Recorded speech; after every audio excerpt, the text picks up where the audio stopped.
Hi, boys and girls.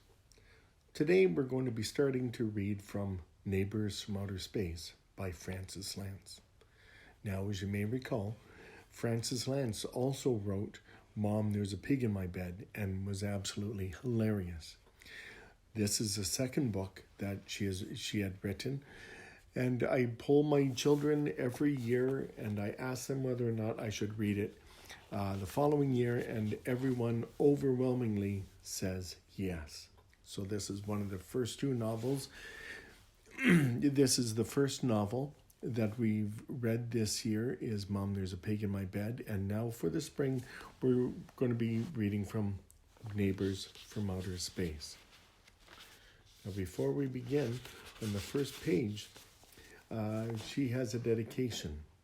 And she's dedicated it for Preston. And with thanks to John Landsberg, Ellen Jackson, Lulinda Richards, and Mary Smith for their out-of-the-world support.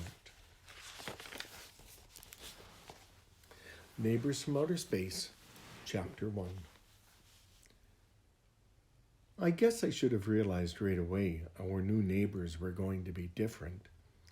After all, the moving van that delivered their furniture had these words on the side.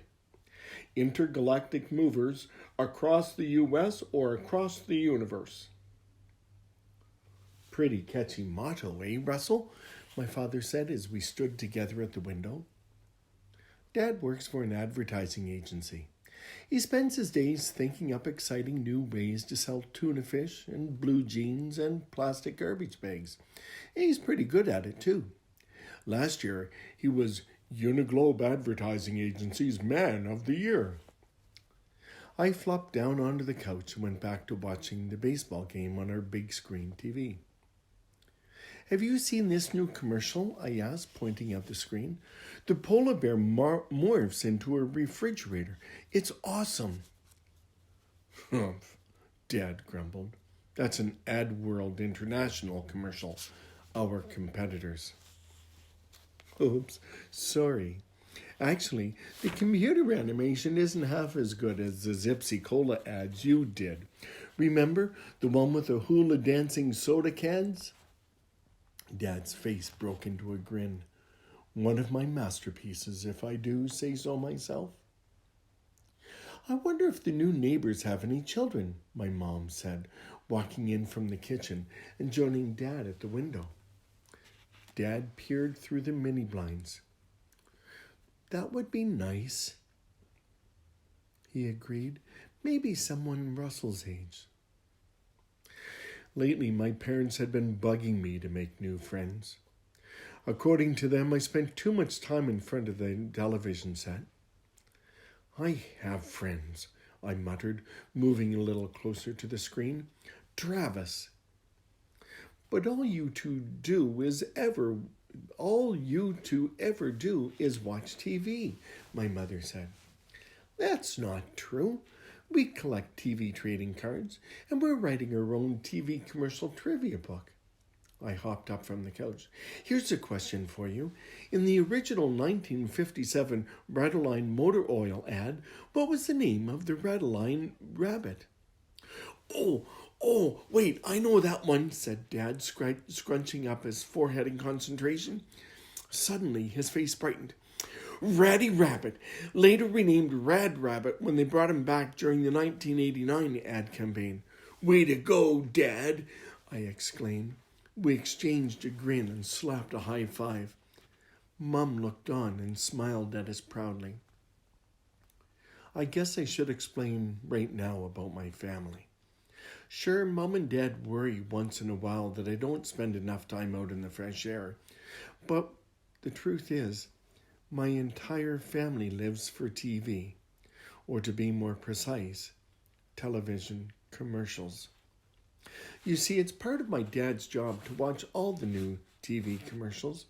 And since my mom is a TV commercial actress, you'll probably remember her from that famous aspirin commercial, the one where the lady says, "It feels like my head is caught in an enormous steel mousetrap." She watches them too. My parents also get a lot of free products from the companies they work for.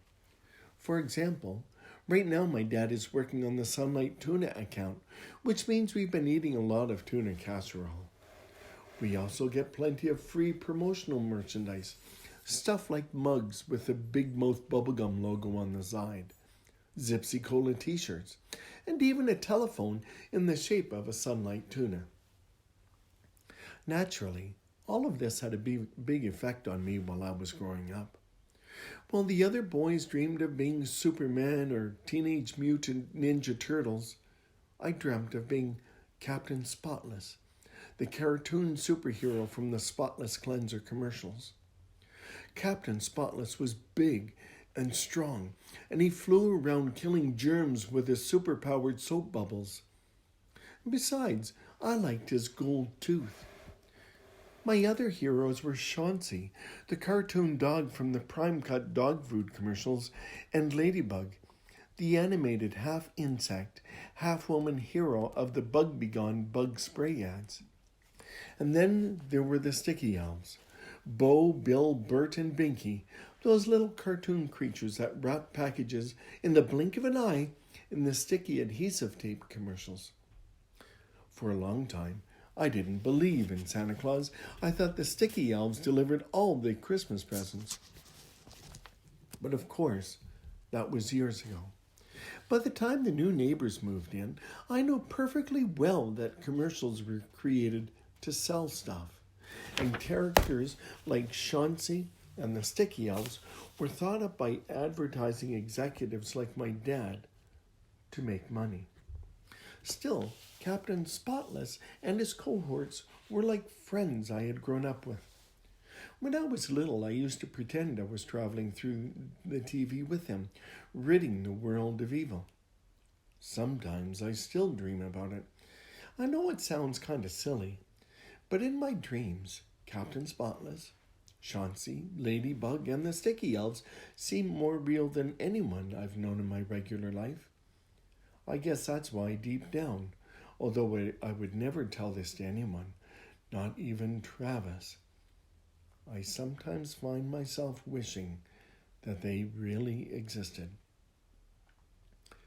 My mother's voice cut into my daydream like a knife sliding through sunny day margin. "I don't see any kid stuff coming out of the moving van," she said. "No bikes or basketball hoops or anything." Dad squinted into the sunlight. "The only thing I've seen so far are TVs. "TVs?" I repeated, perking up. "Yes, they've unloaded about 10 of them so far." Mom shook her head. "And I thought we watched a lot of television. These people must be boob tube addicts." I walked to the window and peered across the yard. The movers were heaving television set after television set out of their van and lugging them into the house. In the next 5 minutes, we counted 6 27-inch TVs, 12 19-inch sets, and 14 of those little mini TVs you can set up in the bathroom. "The new neighbors must own a TV store," Dad said. "Or a repair shop," said Mom. "Out of their house?" I asked. "Seems unlikely," Dad admitted. "Still, no normal family would own that many televisions just for their own enjoyment." Dad was right. We only owned 4 TVs, and we were professionals. I frowned and I bit my lip. I was starting to get the feeling our new neighbors were no normal family. Still, I never expected them to be from outer space.